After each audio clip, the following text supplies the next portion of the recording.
I mean, eh.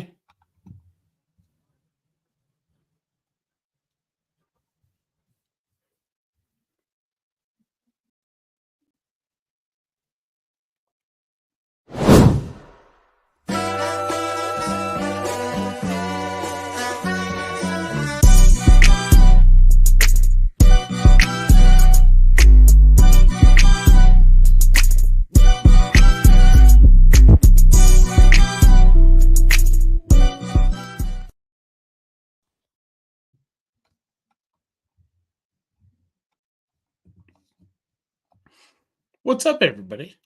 What's up? What's up? The Nate and Herms show.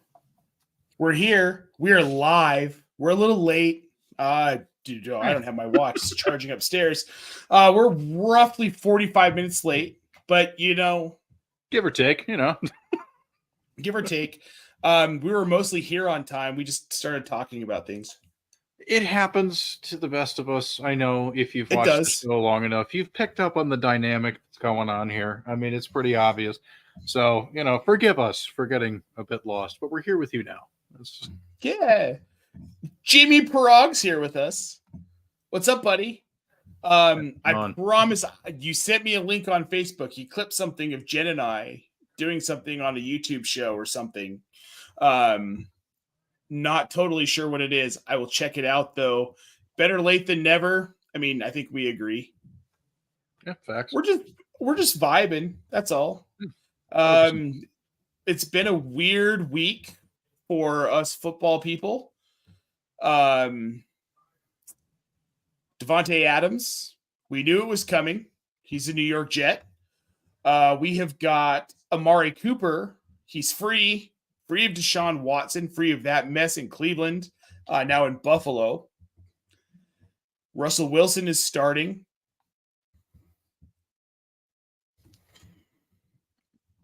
I don't know, man. I don't know. It's a lot. It's hard. This is one of the more difficult seasons I can remember as far as injuries go.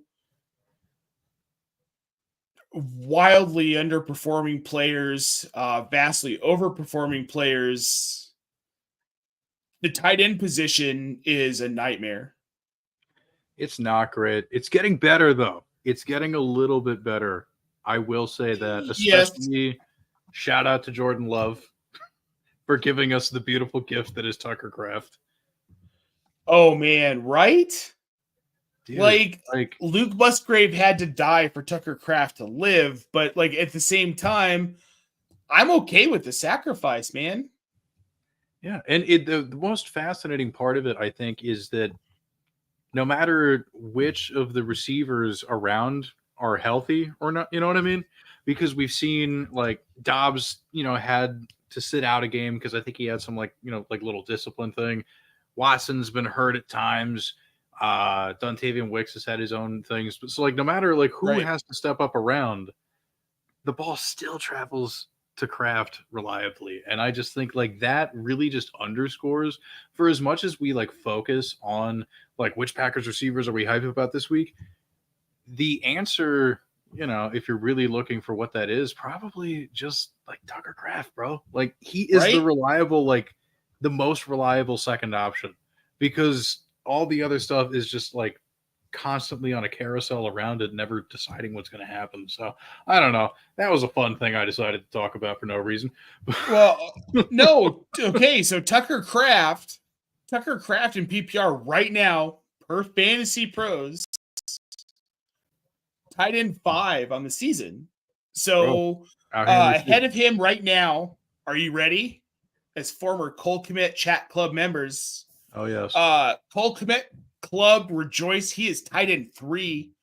We've got Brock Bowers at 2 and George Kittle at 1. George Kittle has 3 20-plus point PPR performances. You can't stop the man. When he's healthy? No.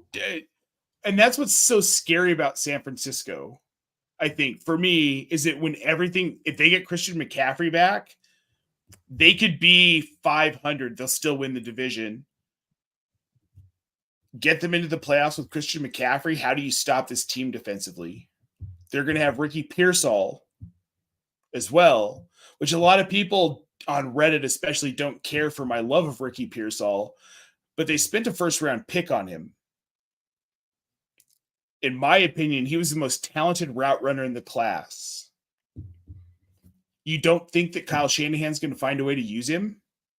It's going to take a few weeks, but in Dynasty, you should have Ricky Pearsall if you can.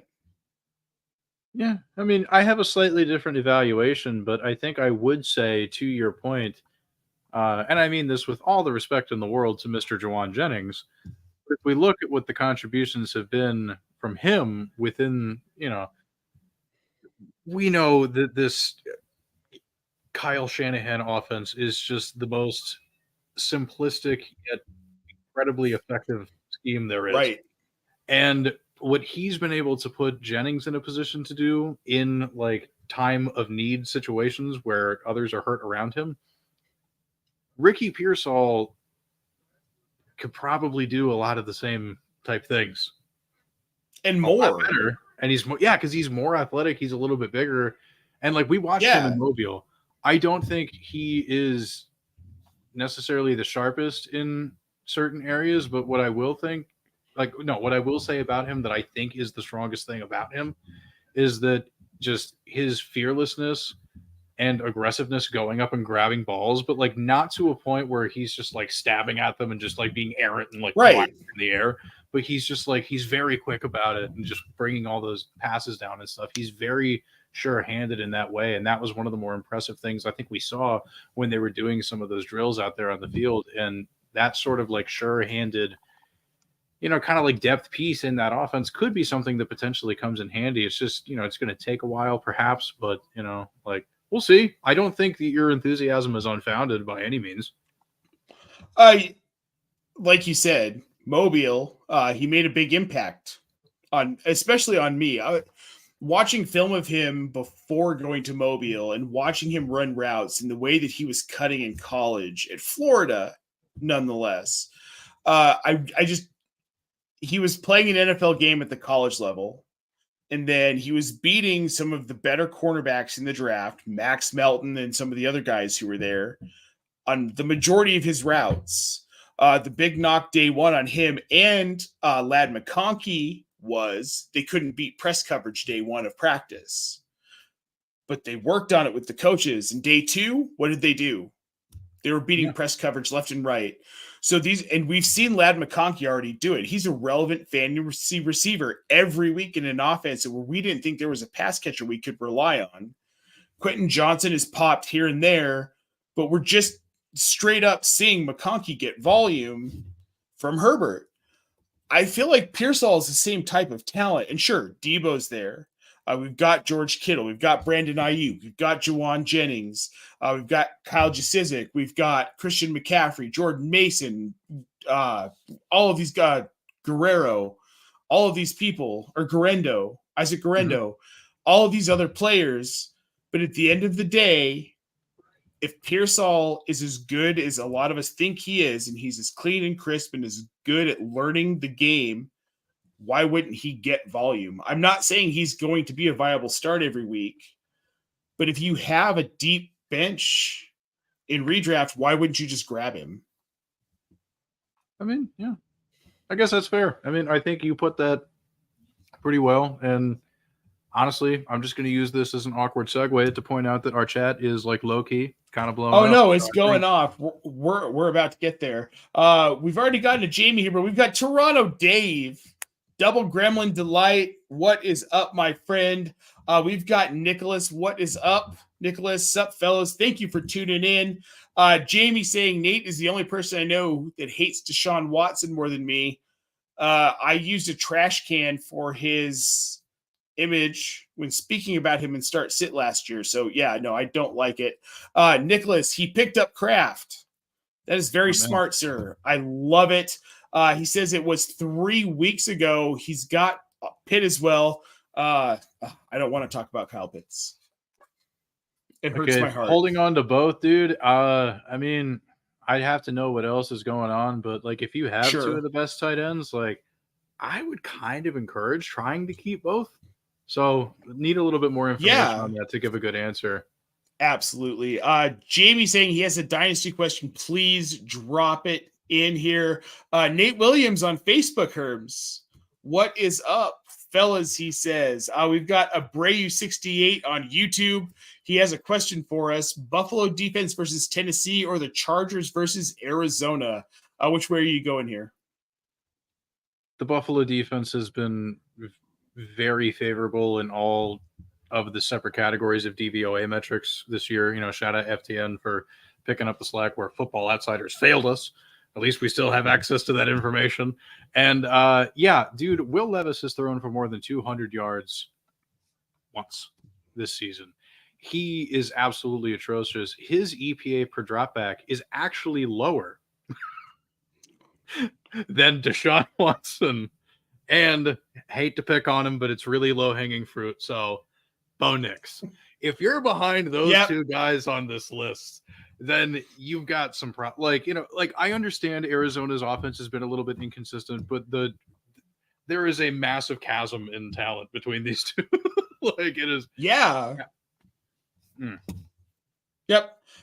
So Nicholas, trade all San Francisco guys when CMC comes back. It's going to go get rough for all players not named Kittle. How do you feel about that? When CMC comes back, Debo, Juwan, I mean, I think Juwan Jennings is pretty much a dead value right now already. Brandon Ayuk, obviously Jordan Mason, useless for the most part. Yeah, maybe. I only say maybe because, like, if they are still in a position to make the playoffs and do all this stuff by the time he comes back, preserve him a little bit, have Mason run with him, keep him fresh, so that way if you really do need to rely on Christian McCaffrey heavily, you can do so when it counts. You know, like maybe that's kind of my thing, but I don't know. I think we talk about this all the time every year when it comes to this offense. There are a lot of cooks in the kitchen, and sometimes that means that one or two guys are going to get left out, but you invest in the highest scoring offenses because fantasy football is a game largely predicated on math. And the way that you end up seeing the math and go up and up and up and up is if you have just, a team that scores a lot. Right. It directly translates to the success of this. Like, imagine that. Points yeah, translate to points. Yeah, like it's weird that there are that many good players there, but it's fine because they're good. So just do it. Yeah. I want to point out this comment in the chat. Scott Rainier, what is up, my man? He has been a co-worker and good friend of the show and of Herms and I for quite some time, 4+ years. Nicholas says, go Buffalo D. So he's with us on that one, Herms. I would like to get to our first topic here. This is like we still said, haven't gotten to Jamie's dynasty question though. He did drop it. Did he drop it? Did he drop it in? I want to make sure we do it for Jamie. All right. Let me see if I can find it here. Looking through. Okay, he is 2-4 and needs to decide if I fight for a playoff spot or tank. I was offered Rashee Rice, Benson, and a 2025 first. It's going to be between picking 8 and 12 in Superflex for AJ Brown and DeAndre Swift. Nah, man. Don't do it. Stay the course, man. Stay the course. You're not done. At 2-4 this season, things have been so freaking weird. You win 2 weeks in a row, you're 500, dude. Like, yeah, you can build from there. Like, just keep it going. Yeah, 100%. Abreu 68 dropping in with another question here. Should Crafts is droppable for likely? I have Travis, Swift, and Kelsey. No. I would just stick with what you got. Yeah, nope, I am with you. Jamie says he'd rather we talk about his Deshaun Watson take. So we're going to go back to that real quick. Then we're going to move on here. Jamie says, makes me feel good that a guy that did all those awful things has to go out there every week and do one thing he's the worst at. At the end of the day, as a Browns fan, I can say confidently Watson is having less fun playing than I am watching. He looks uncomfortable when he's out there. And they ditched Amari. They're sticking with him. Kevin Stefanski looks like his soul is gone. And I think this team is tanking for a high draft pick. He stinks. I don't like talking about him. I have nothing to say about him, but I will say the I don't know, interesting thing, much more appropriate thing. All right, let's go with that. The interesting thing, not that it would have gotten me in trouble for anything, because I'm gonna talk about Kevin Stefanski. The interesting thing is that, like, if this were to result in some sort of like firing or whatever, he's one of those guys that I feel like would get that treatment of you're not going to be unemployed for more than like 48 hours. 100%. You know, like, I understand that people can like look at his track record and like what he was able to do with Baker Mayfield, what he wasn't able to do with Baker Mayfield, and like kind of criticize him a little bit more heavily from there. But like, I really like that offense and generally what it's supposed to be. Right. And I think that he can really take that somewhere else and thrive with it. So if this really does all go down and he's the fall guy and they get rid of Watson somehow and just eat the money, start anew, I would be more than happy if I were a team looking for a coach and he was an option. Yeah. Oh, 100%. Bad ownership is the issue in Cleveland. They made bad GM decisions repeatedly, and then they make bad personnel decisions over and over and over. You can't go through 4 offensive coordinators in 4 years and expect your offense to have any semblance of an NFL offense. Yeah, you're throwing way too much information to people. Continuity is a very important thing. Like, that's one in a league where schemes are so complicated. Like, you have to have a base. Like, you can change things year over year, but there has to be a base for a lot of these guys, or it's not going to work. Abreu 68 with another question, Herms. He wants to know, should he drop Jerome Ford, speaking of Cleveland, for one of Ty Chandler, Jerry Jeudy, or no, DeAndre Hopkins? Definitely not. Ty Chandler, good. Ty Chandler. If Aaron Jones doesn't play, that dude's in for a lot of work, and he's been good when he is getting that work. Someone we're going to see get work this weekend, Herms, and neither one of us are happy about it. We're going to talk about it more when we get to Fantasy Festivus at the end of the show. Dangerous cooking in Pittsburgh. He's getting first team reps in practice. Sounds like he is probably going to start over Justin Fields, who has the team at 4-2. Yeah, that's a choice. It's a choice. It's a choice. It's not a choice I agree with. I'll save some of those thoughts for later, as you said, because, you know, this is more about Russell Wilson than it is about the flip side of this. So, I mean, I look at it, the offensive line is terrible, mostly because they're just injured. I think it's a talented unit they put together at the beginning of the year, but then very few of them made it past the starting line. And now we're just in this, you know, kind of hellscape situation with blocking like we've been the last several years. I say we like I'm on the team. Screw it. I am on the team. Anyway. We're Steelers, man. Exactly. We are Steelers. So I'm It's like in Good Burger, like I'm a dude. He's a dude. She's a dude. Because we're all dudes. Hey, except it's the Steelers. Hey. So that's what we're doing here.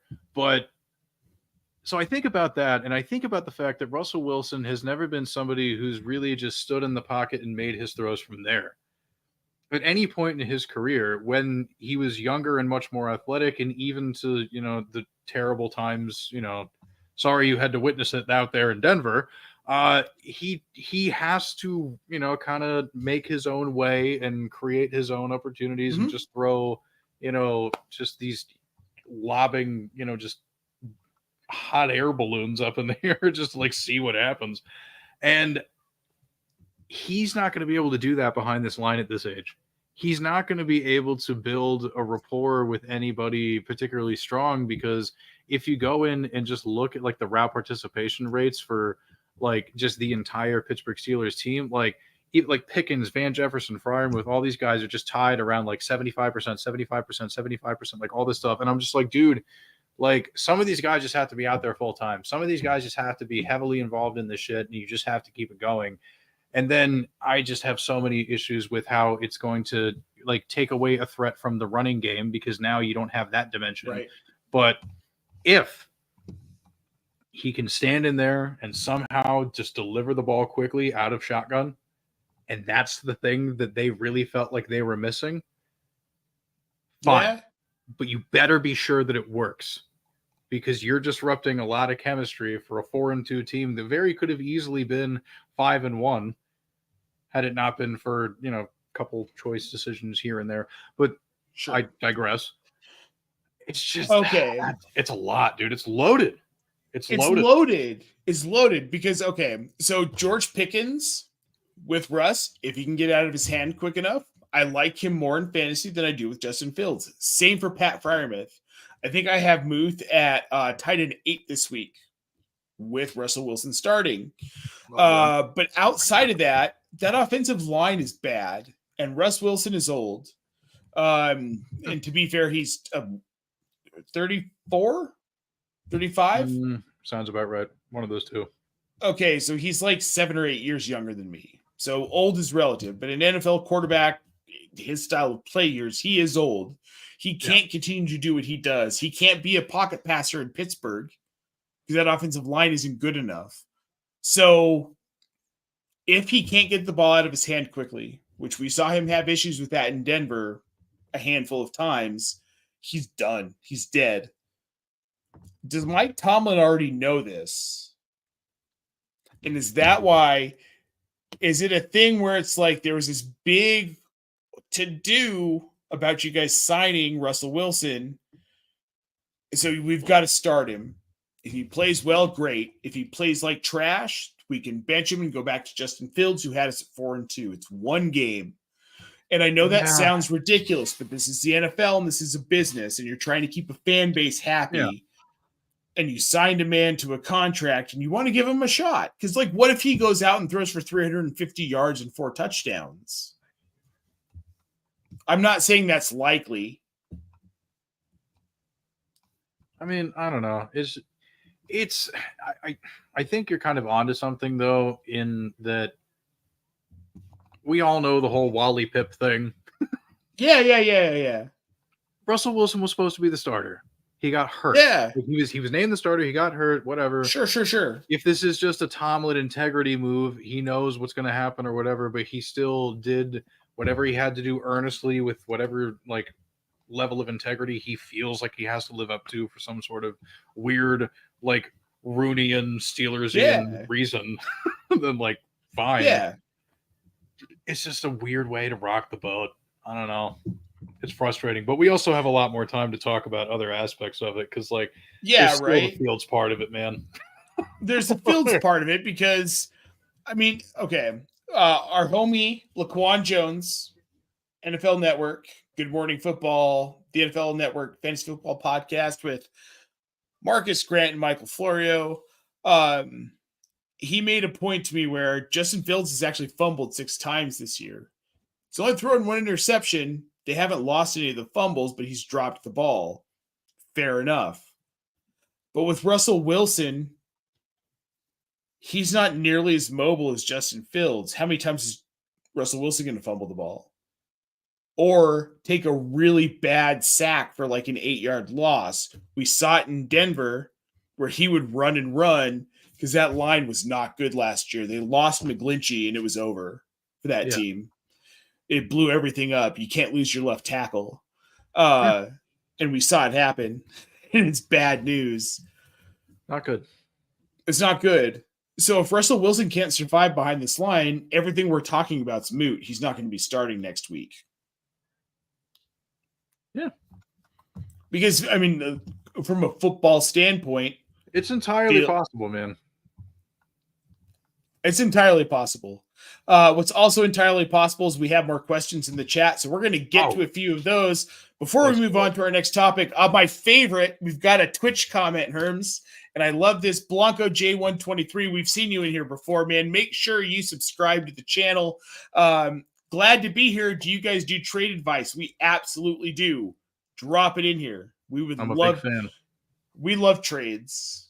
Trading makes fantasy fun, as our friend Josh Fuster likes to say. We've got Jamie Parag says, asking for a friend, sell Flowers or Addison for a 2025 second. Flowers for Addison in a 25 second. I mean, dude, yeah, honestly, probably, because I mean, like, Flowers gets like a ton of targets, and like that is very tantalizing. But then I kind of remember, they typically don't go very far. So, yeah, I mean, sure, why not? Especially if the pick's going to be high enough. Like, whatever, you're good. Yeah, man, go for it. We've got Glenn Brock over on YouTube. Herms tuning in. He's asking, is Russell Wilson starting or not? I think we kind of answered that question with our last segment. He's taking first team reps all week. It would be really strange if he didn't start. But of course, anything's possible. But he also wants to know who to start: Drake May versus the Jaguars or Wilson.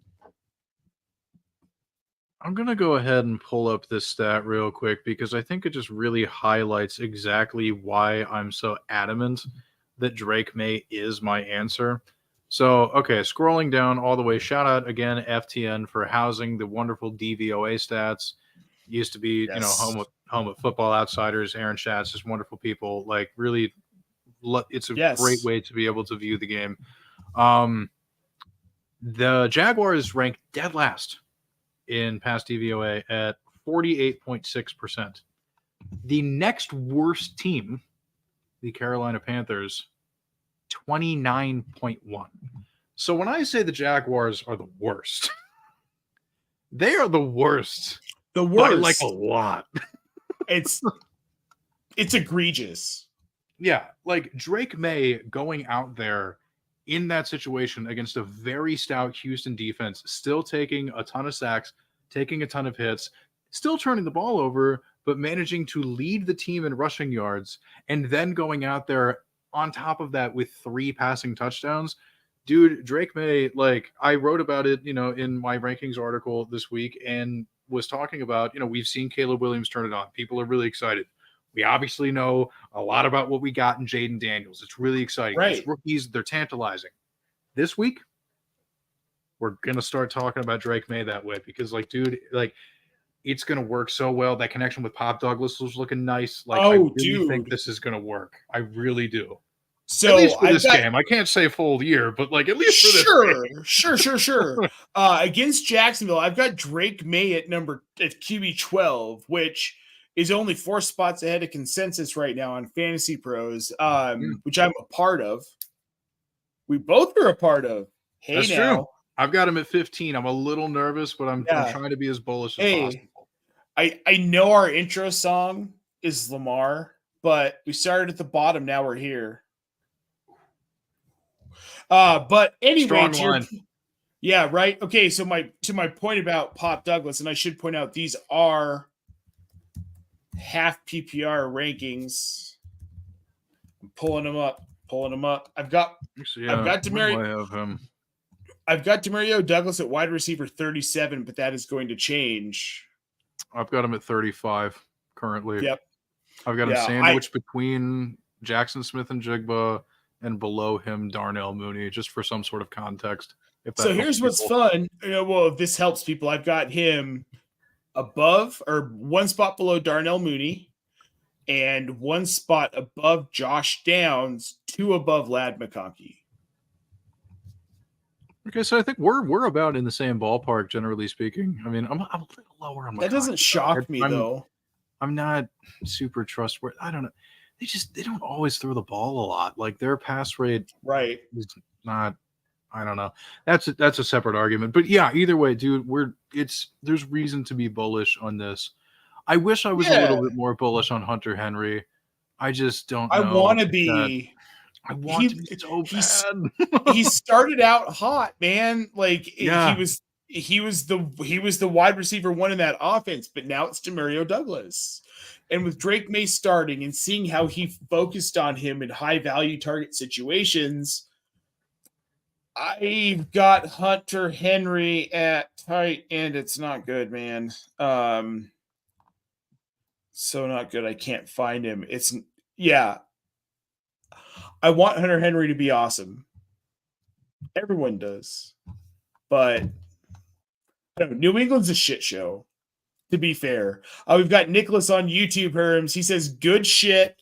Hey, like mine, just said the same word. Is this a weekly segment every Wednesday? It is. The time is anywhere from 11 to midnight Eastern. We're having fun with it. We have got Glenn Brock saying, we're out here. We're out here every Wednesday. Wouldn't miss it for the world. We've got Glenn Brock saying, hit the like, guys. Brock, we appreciate that, and we would appreciate it if you guys hit the like. Hollywood Titan, I wish it was a baller shot caller. Brother, you are. You know you are. Jamie says, it doesn't matter who the Steelers start at quarterback if Arthur Smith is a dumbass and not starting Roman Wilson. Can we talk about that for a quick second here? I was going to say I've got some thoughts on that. It's frustrating, but I'll let you go. Well, it's frustrating, right? Yeah, we saw firsthand a couple of things, and yes, from a character standpoint, we saw who this kid is. In his little interview huddle, like he was really nice. He was but he was so dedicated to fantasy football that he was flying from island to island in Hawaii so he could go to a school that had a football program, because his island didn't have a high school that had a football program. Yeah. He was getting up at like 3 a.m. every day to go to school. Plus he was talented. He was in the Jim Harbaugh offense at Michigan. He did work. He did work in stressful situations. He was a high value target for McCarthy, which we haven't talked about in months. I guess I don't understand. You made a point on, I don't remember if it was on Twitter or somewhere else, about why you feel like they're not using Wilson. I mean, yeah, we did talk about this recently, and it's just, I get that he had been working his way back from an injury. So like being like a little cautious with him, I completely support. But there have been like weird little comments that like Mike Tomlin will make when asked about it. And he's just like, well, he knows what he has to do to step up and earn more opportunity.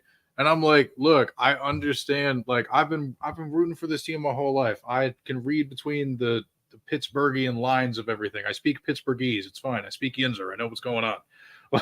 Like, yeah, right. They're just being stubborn about it because they don't want to immediately reward some young yuppie walking in doing whatever. But the fact of the matter is, like, you whiffed on Brandon Ayuk. Not really your fault. The power was in his hands anyway. You whiffed on DaVante Adams. Well, the power was more in his hands. It's whatever anyway. But like, still, like, they're not on your team. It technically counts as a whiff. Kind of reductive way to describe it, but sure. Still. Poor negotiating. And, yeah, perhaps.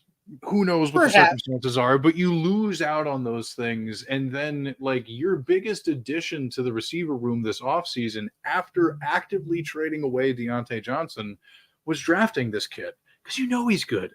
And, because even when we were at the Senior Bowl, like, somebody that we both know in the biz, we were talking to them, and he had, told us that, the Steelers were already super interested just after the first day. Like it seemed like that connection was, pretty evident from there. So that's why it's weird to me. Like now that he's healthy, he's your second best receiver. Put him out there. Do it. He is their second. You really think Calvin Austin is better than Roman Wilson? No. Nobody does. No one does. Nobody does. Maybe Calvin Austin does, but good for him. He should believe in himself. But that's about it. We've got to stop talking about the Steelers for a minute. We're going to move on to the chat here real quick. Michael O'Brien. Well, just Michael Bryan. My quarterbacks are Hurts, Stroud, Fields, and Darnold. He needs wide receiver depth, though. He has Metcalf, Ayuk, Deontay, and Juju. Which QBs would you release to make a waiver wire pickup? I think Fields has to be the one here since he's the one who's not starting. Fields probably. I mean, I hate it. And like we were talking about, I hate it too. For him to get the job back potentially, but like as of this very moment, he's probably not a starting quarterback. So Yeah. That's what you do. It hurts my There's the heart, way. man. Nicholas in the chat here wants to know, I want to trade Ayuk. What are some low RB2 flex running backs I should be asking for? Someone like Gibbs, or am I asking for too much? Full PPR. So interestingly, I love Jahmyr Gibbs a lot. But David Montgomery has been so undeniably freaking good. I don't think that that's asking too much. I think you could do Ayuk for Gibbs. I think you could get more. No, you don't think so? No, Gibbs hasn't really. No, not Gibbs. Shit, I almost really misspoke. Ayuk has not really taken off yet this year.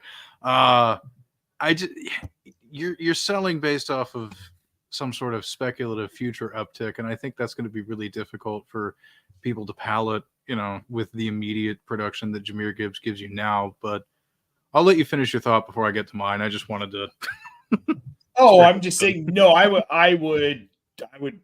If you can get Ayuk straight up for Gibbs, or you can move Ayuk straight up for Gibbs, I'd do it in a heartbeat. Oh, yeah, if you can. Yeah, I just don't think. I think there's going to have to be an Ayuk and to get Gibbs at this point, because like you're saying, he's really, yeah. Yeah, no, almost certainly. I just want to give a quick shout out to my homeboy Alex Korth, former coworker of mine over there at Draft Sharks. Yes. He puts together just like the best, like most well-researched trade charts to the point where does. I'm just going to default to his perspective. In the ballpark of Brandon Ayuk right now, a little bit above asking price, but still a reasonably fair deal, would be DaVante or David Montgomery per this chart. And a little bit lower, but still slightly relative value, Tony Pollard or like a James Cook.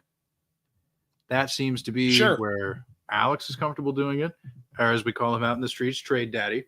So if Trade Daddy says that's good, then I'm just going to go with what Trade Daddy says. I think those are probably the type of guys you should be looking at. Yeah, and go follow Alex at Peakton High School FF. Yeah, he's the best. Phenomenal guy. The Frogs over there on YouTube wants to know, would you start May over AR5? Yes. 100%. Our favorite fantasy cat, Mr. Scampers. What's up, buddy? It's good to see you, man. Thanks for tuning in. We greatly appreciate it, my friend. Adam over on YouTube, trade T for DK. No. Probably not. I wouldn't do it. For me, that's just like trading a Sprite for a Dr. Pepper. I'll drink both. I don't really have firm. To be complete, like, I hate giving a non-answer, but it is truthfully how I feel about it. Like, that's not a non-answer. If it brings variety to your life, if you want the Sprite, if you want the Dr. Pepper, pick whatever is going to taste better. But they're both good sodas. Look, I like Dr. Pepper better than Sprite, and it's a very it's mood dependent, right? Yeah. Tea is my Dr. Pepper right now, so I wouldn't make that move. Yeah. Jamie Prague wants to know, y'all know the Jags allow the fourth most points to wide receivers, so why no discount Josh Allen with May? I think wide receiver QB 12 is pretty generous for a rookie in his second start, Jamie. Yeah, maybe he was talking about me having him at 15, but again, for the same reasons, he's a rookie in his second start. The optics of it are great. Like, I'm very bought into the potential of it, but at the same time, you have to hedge a little bit. Like, there's the reality of the fact that, well, it's like we hedged our bets on Jaden Daniels, and it was like 50-50. You're like, yeah, he's really, really good, but how good is he going to be in Washington with Dan Quinn and what appears to be a limited set of skill players? Well, it turns out he's an MVP candidate. Hollywood saying, late night fantasy talk, I freaking love it. So do we. It's freaking great to be here. Michael Bryan wants to know, Demario Douglas, Christian Watson, or Josh Downs. So I'm going to say this right now just to get this out of the way for all future questions. if Anthony Richardson is starting in Indianapolis, Josh Downs has minimal to no fantasy value. He might have a spike game, maybe. But Alec Pierce is almost the only startable wide receiver in that offense, unless something changes over the next couple of weeks. No, I still think he can be a top 36-ish guy. I still think he can be a flex guy. Like, I think he's a wide receiver too with Flacco. And I understand that AR is all over the place with just, I don't know, everything. I was going to come up with more specific examples, but then I was like, no, it's about everything. So let's just say. But, it's not like Downs is, running particularly like long routes or whatever. He's not the most high ADOT player in the world. Like, you can get a guy like Anthony Richardson just to kind of like dump off into, intermediate areas. You can teach him to do that. He's going to have to do that at some point. And Josh Downs is probably the best receiver on the team who's not named Michael Pittman Jr. So like that really does help a lot. Like, I'm not going to argue with that. Yeah. So I just have a little bit more faith in Richardson. Maybe. I get that it's bad, but like. So when I look at Anthony Richardson, I see so much of Joe Milton in him as far as skill set, except that Anthony Richardson has more touch, which is why I like Alec Pierce, because you literally can throw the ball up in the air in his general direction.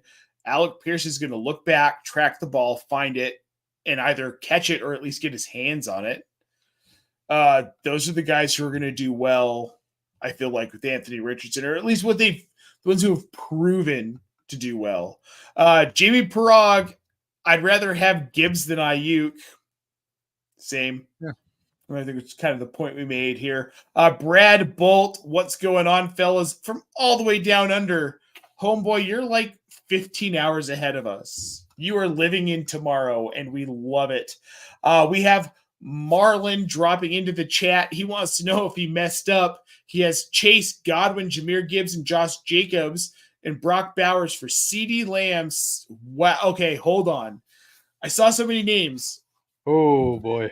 Wow, he gave away Chase, Godwin, Jahmyr Gibbs, and Josh Jacobs. In return, he got Brock Bowers, CeeDee Lamb, Saquon, DaVante Smith, Ayuk, and Sam Laporta. Wow. Hate to say it, but sorry, buddy. Yeah, I'm never going to be a fan of the side with more players coming in. Unless you have a bunch of vacant spots. This is a dynasty trade. Maybe if it's a dynasty trade, but still probably no. Even then, so here's a point about Laporta that I'd really like to highlight. Yep. So the last couple of games they played, mind you, week 4 and week 6, for those who forgot they had a bye in week 5, he's done a little bit better, but his route participation is still only 59.3%, and his target share is still at 10.9, tied with Tim Patrick in that span. What really loses it for me is the fact that you have given up Brock Bowers putting up just lights out numbers, doing the most in the world. And I'm not sure if Laporta is going to quite be the same as he was last year. Jameson Williams serves a very different function, but he still does get a lot of first read targets. That is something that really went to Laporta a lot last year that is not working out so much this year. So that's why it's really worth highlighting there. Yeah, dude, that downgrade at the tight end just really irks me. Like, you could make arguments for it, because what is it? Anytime you see big trades, you just break it down piece by piece, you cross off whatever kind of makes sense, and then you just kind of look at it from whatever whittled down way you can. And the way I whittle it down is down to the tight end, and I'm just like, bro, Brock Bowers might be just like Gronk. So right? Yeah. Oh boy. Yeah, it's all right though. We all make mistakes. We all make bad trades. It's also not like the worst mistake in the world. You got really good players. Like, okay, that isn't going to it's not going to completely screw your team. I'll say that at least. You can still be completely okay. We have got Night Gang dropping in. Flowers for Addison in a late 2025 second. Who wins the trade? Where have we heard this? Well, we have got Soren dropping in. Are there any running backs worth trading Debo and Hurts for? I have Tyreek, DK, Amari, Olave, and Love. I mean, the running back landscape. I mean, it depends, like redraft or dynasty. Like, I don't know. Right. Like those We're are assuming kind of different answers. We're going to assume redraft here. Okay. Derek, can you get Derrick Henry? I'm just going to go back to Trade Daddy's charts. I think that's what I'm defaulting to. So, all right, here we go. Debo. I mean, you could shoot for a Josh Jacobs. Probably do something like that. I think that would be fine if you want to combine the two. You could probably shoot all the way up for like a Ken Walker, Jahmyr Gibbs, something like that. You know, I think that'd be fair. You don't think you can go higher than that? I think that's pretty high. I mean, it's not bad. I mean, we're talking within the top 10. Like you're getting that's a fair point. Stuff out of that. Fair point. So, you know. Fair point. We've got Mr. Scampers asking half PPR's got to start 2 this week.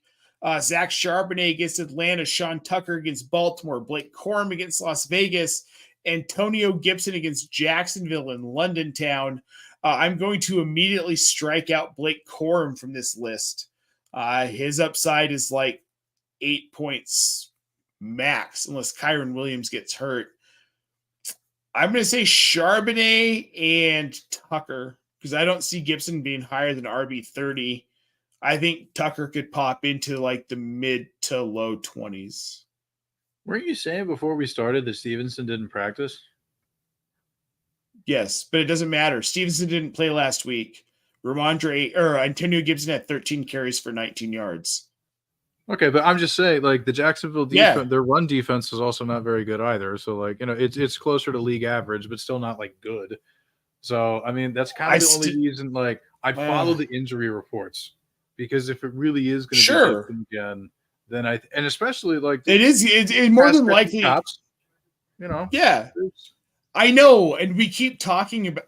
Okay, so here's why how I am about Antonio Gibson. Because every time he gets this opportunity, we're like, well, yeah, he's going to blow up. And I've done the same thing, and he never does.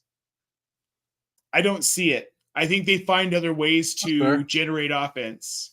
Plus, they have JaMychal Hasty, so, you know. Right, your boy. 100%. Yeah, love you, JaMychal, if you're out there watching. Yeah, I mean, I don't know. I guess I'm just an Antonio Gibson hater.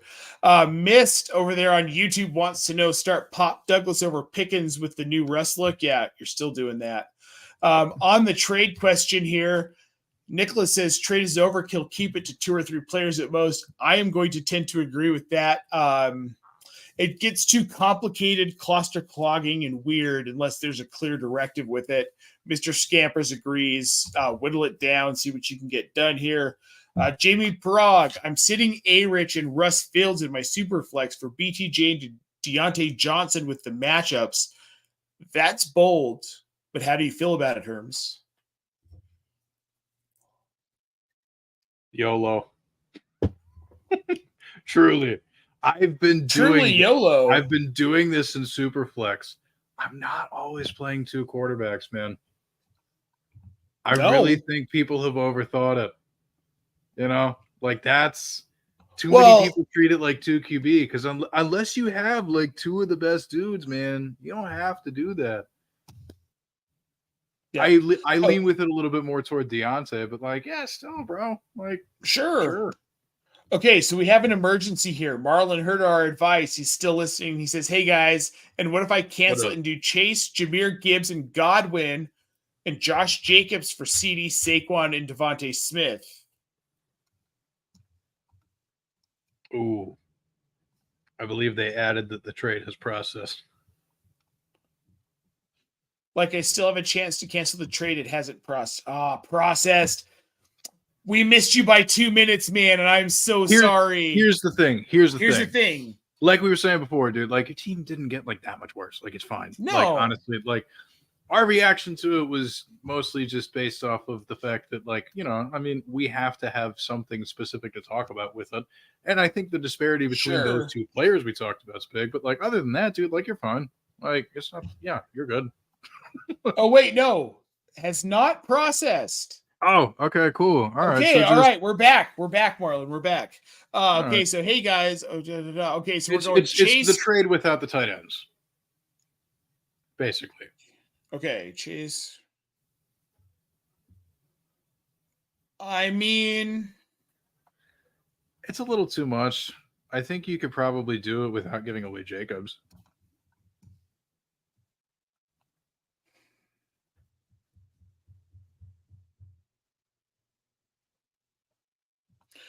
So further comment here. Still have a chance to see if the commission's open to vetoing it.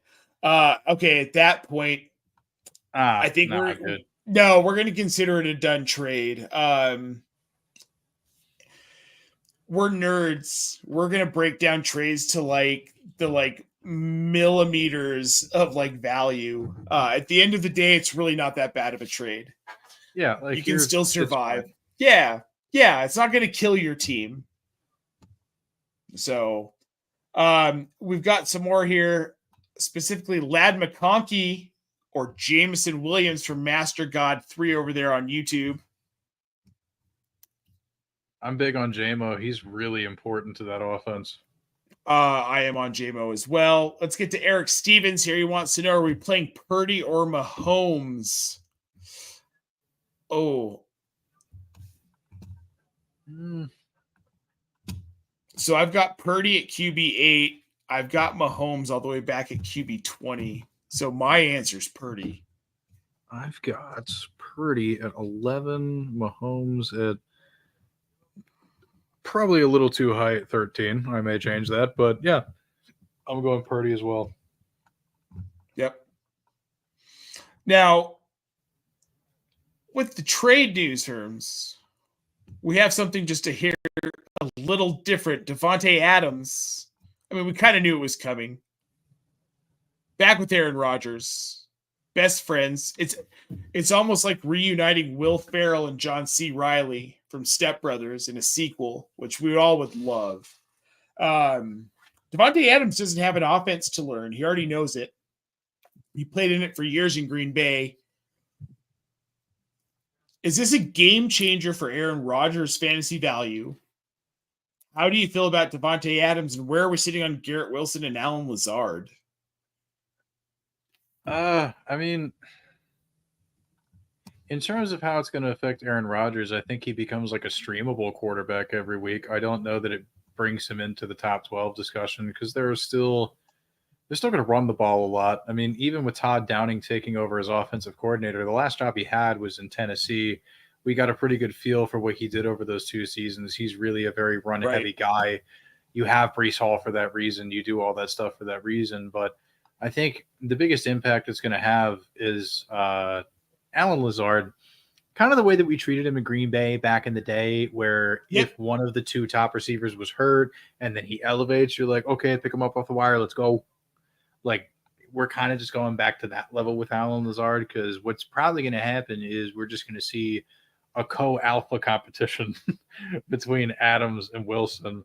Like, I think this hurts Wilson, but it only hurts him slightly. Like, he was by far, almost by a margin of double digits, the most targeted player in the NFL. So he loses from that standpoint. But the fact that there are just 2 extremely good route runners that can go out and confuse defenses and do all that stuff, like, it's going to be beneficial for everybody. The ecosystem just got so much more healthy. Like, the only real loser here is Lazard. Everybody else, you know, either kind of stays the same-ish or elevates to a usable level. Yep. Okay, so Marlon's dropping back in. He says he still can cancel the trade. Would you cancel it if you could? Non-veto, just cancel it. Yeah, I mean, like, yeah. I mean, if you want to withdraw the offer, I mean, I've done that before. Sometimes I'll send an offer, change my mind, withdraw it if it's in the middle of the night, like, whatever. Like, you know, there's we've all no law done against this, you know. No, just withdraw it. Eric H. in the chat wants to know what running back would you trade and who would you try for? Kamara, Barkley. He has Kamara. He has Barkley, Kamara, Dobbins, and Aaron Jones, but he needs a wide receiver. His wide receivers are Amon-Ra, Amari Cooper, Mooney, and Addison. Who would you try to trade for? So this is a really tough question to answer without seeing your league or knowing your league dynamics. Giving what you have and what you can actually move. I mean, Dobbins and Jones are really the only two out of there I'm moving. You can't really even move Jones now, though, dude. You know, no, you can't because he's hurt. Yeah, with how hurt he is, I really think I agree with you on the Dobbins thing. You can move Dobbins, but realistically,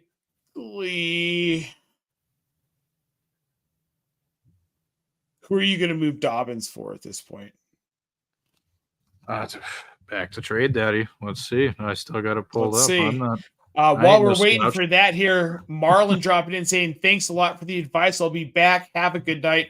Marlon, thank you so much. Guys, while you are here and while Herms is checking this out, and I'll bring it back up, please like this video and subscribe to the channel. We are live 5 days a week, and you can find us on Reddit every Sunday from 11 a.m. Eastern up until kickoff, answering all your start sits. We get about 1,000 questions, so we get to as many as we can. Most of the time, we get to all of them. Herms, where are you at, buddy? There is a block of about 6 receivers that are within the general range on the chart.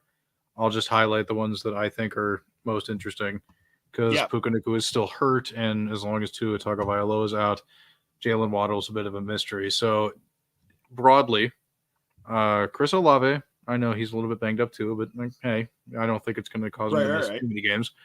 George Pickens, you know what the concern is. Jameson Williams, and then Brian Thomas Jr. is relatively within that J.K. Dobbins tier. I agree with that assessment. I'm not a slave to the chart per se. Like if I don't agree with something, I'll definitely say it. But like all that within that makes sense to me. I think you could realistically do that. No, I think you can too. And I'm 100% with it. Glenn Brock dropping back in here. Is there enough on the bone to make Kamani Vidal a flex this week for the Chargers and their run-first offense? Gus Edwards still out. I think you're praying for a couple of catches with Vidal as long as Dobbins is healthy. As much as I love him, if you're looking for a boom play, like you're wrestling between like 5 to 7 point projection guys, and you've got Vidal. I'd throw him into the flex if you need a boom. Otherwise, I don't think I'm willing to start him.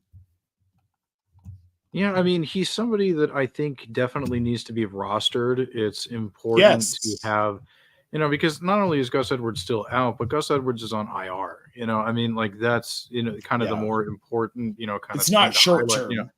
Yeah, so like this is definitely like he has an opportunity for a month to be able to do this. But my only trepidation is the fact that Vidal played on a 24% snap share.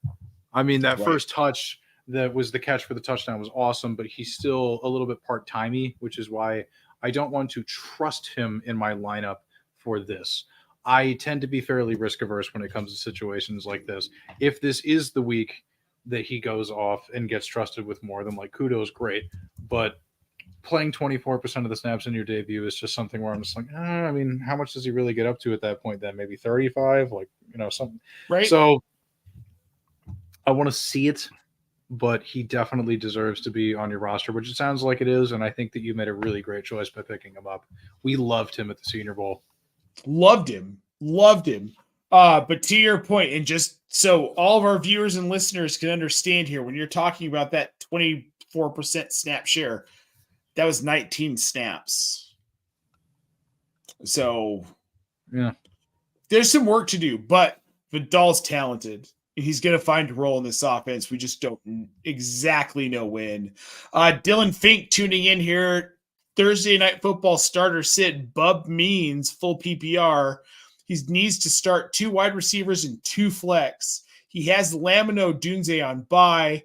All of his options: Drake London, Cortland Sutton, Xavier Legette, Bub Means, Khalil Shakir, Rashad Bateman, and Ray Davis if Cook sits.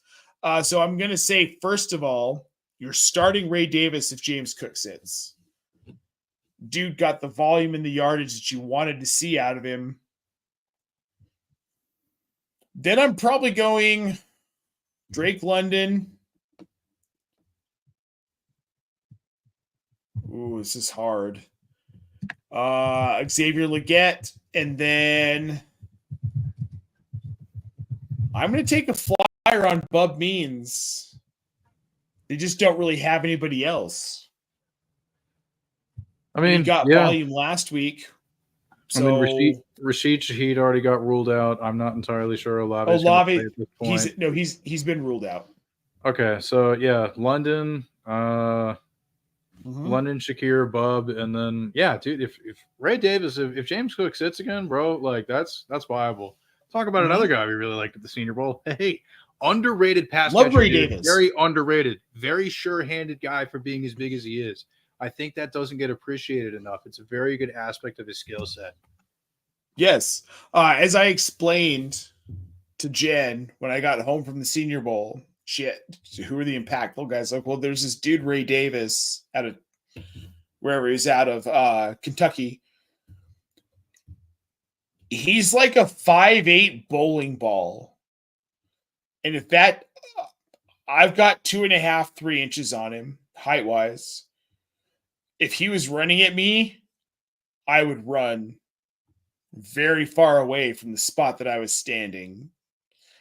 That's why there was something about his fierceness and his tiny little, that center of gravity. We've seen it with some other guys. Like 1,000%. He is where they're built tight and they can withstand the hits with their small size, but then they can also slip through the holes, find the seams, blah, blah, blah. Ray Davis. Yeah. Exceptional athlete. Yep. All right.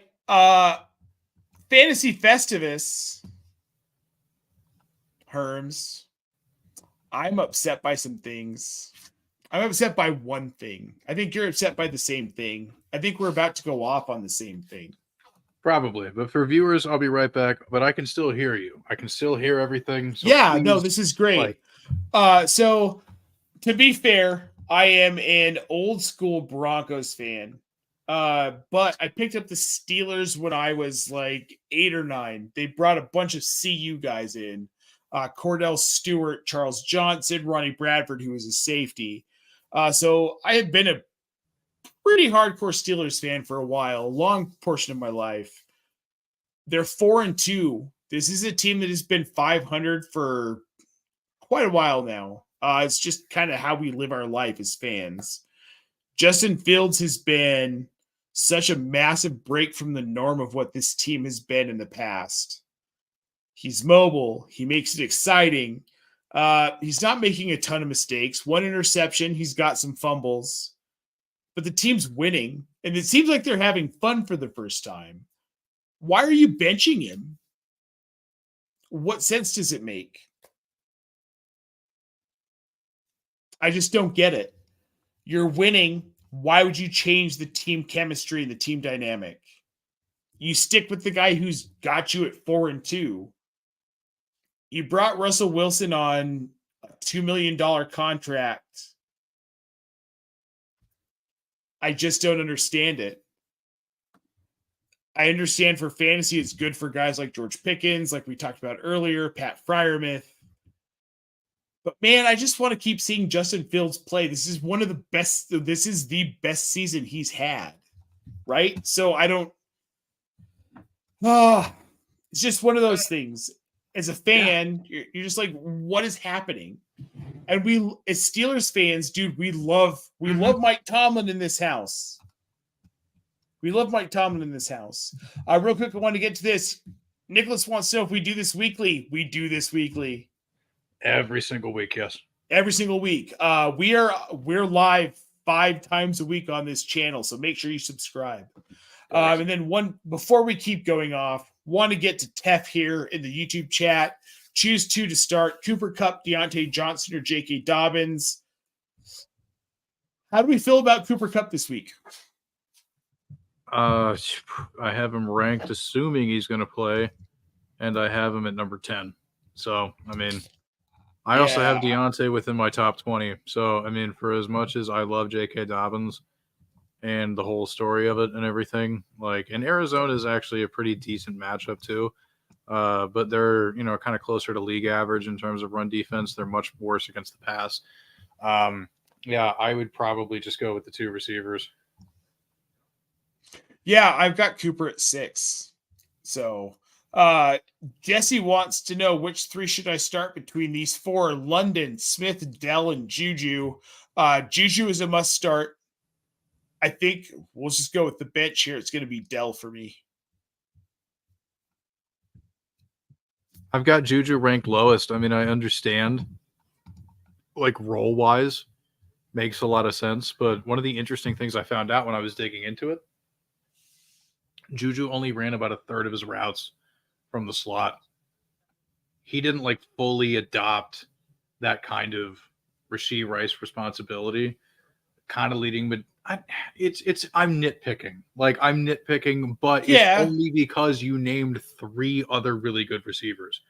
Sure. Like, I wouldn't even be bothered because, like, in most start-sit questions people are going to have where you bring up Juju, I'm going to be very encouraging of Juju. But, like, Tank Dale had an absurdly high route participation and target share now that Nico Collins is out of the lineup. Nobody's happy about it, but it's good news for Tank Dell. He's absolutely killing it. He's the dude there. And then, actually, you know what? Maybe this is spicy. Assuming we're talking about DaVante Smith, I'm a little skeptical about the Eagles' offense. What would you say if it was just starting London, Dell, and Juju? I wouldn't hate that. I've got DaVante Smith at wide receiver 22, and these are a living, breathing thing until roughly 12:55 p.m. on Sunday morning. So I wouldn't hate that. Jamie Prague, he wants to know if I was a Broncos fan and they were beating the Browns from 86 to 89.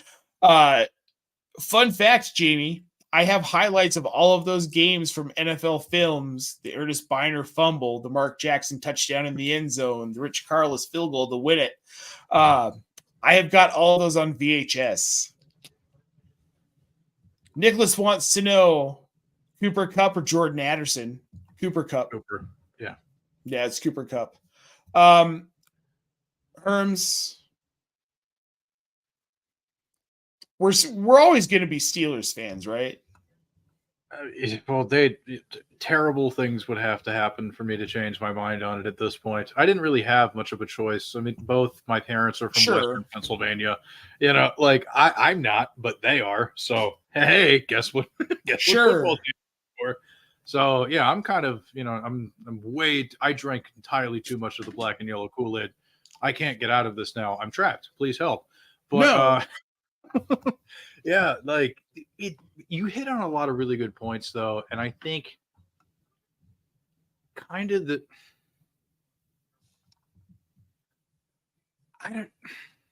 I'm going to say it. Saying this is as much as we love this franchise and we love the Steelers and we'll go to bat for them and root for them and just feel absolute pain for them. This is the first time this offense has actually really been fun in a long time. Yes. Dude, they have not had a Russ's offensive coordinator since Bruce Arians in the Super Bowl times. Everybody since then has just been a disaster. Yeah. We've got some more questions popping in here. We've got 3P1C Fail asking, better pick up Whittington or Bub Means. It's Means. Whittington's value was never like fully there, but then it kind of died with the return of Kupp, in my opinion.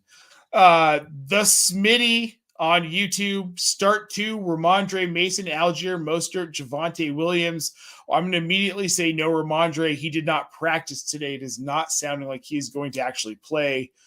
Jordan Mason, we got some weird news on from San Francisco today. Some news, non-news.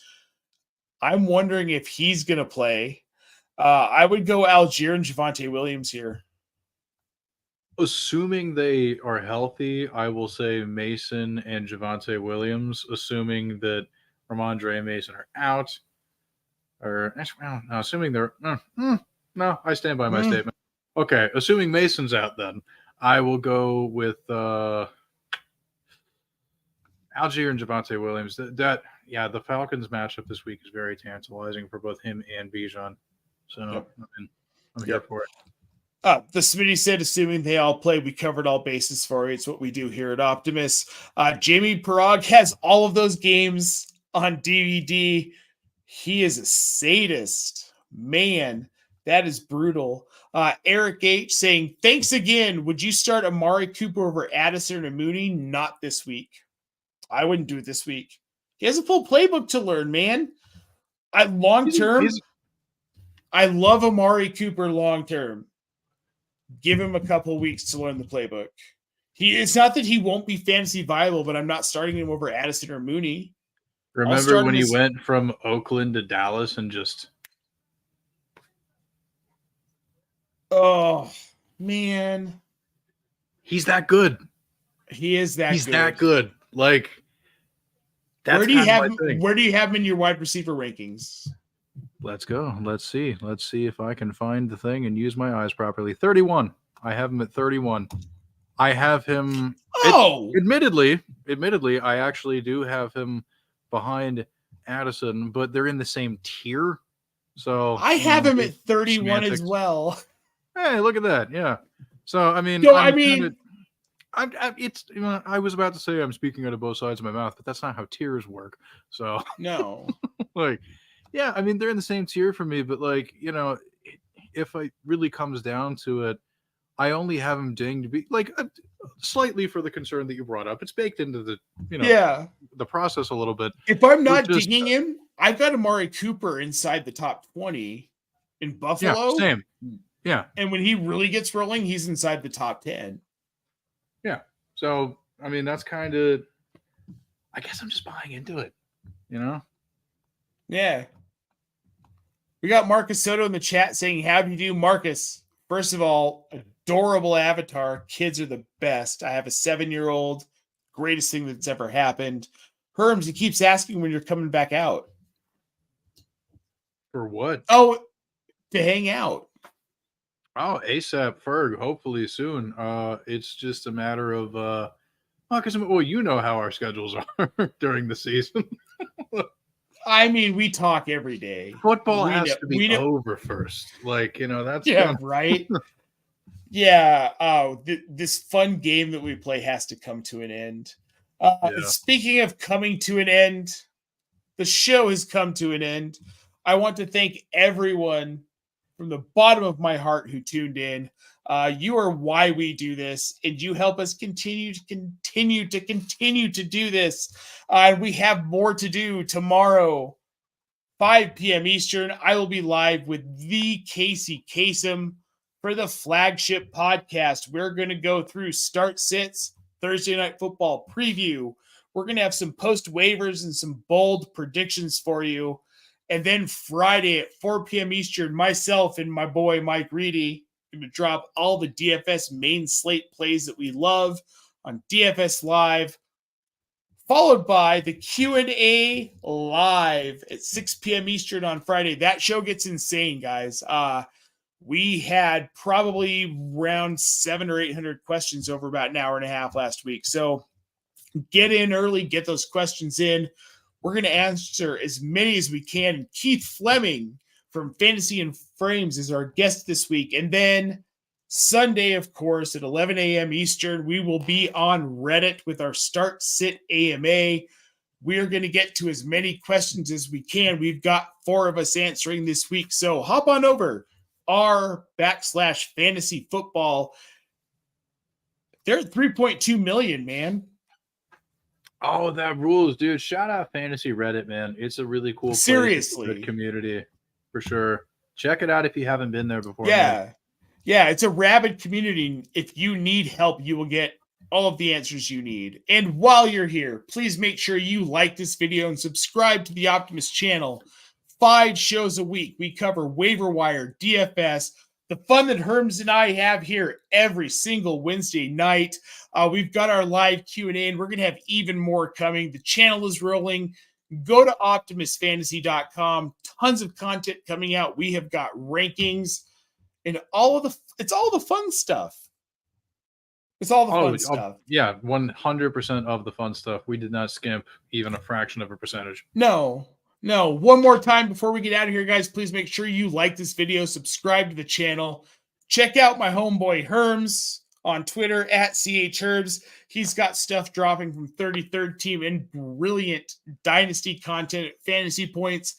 It's so brilliant. Adam Harstead likes it. Check it out, guys. Check it out. For Herms, I am Nate Polvogt. This is Optimus Fantasy. I'll see all you guys tomorrow with Casey Kasem at 3 p.m. Eastern. Adios.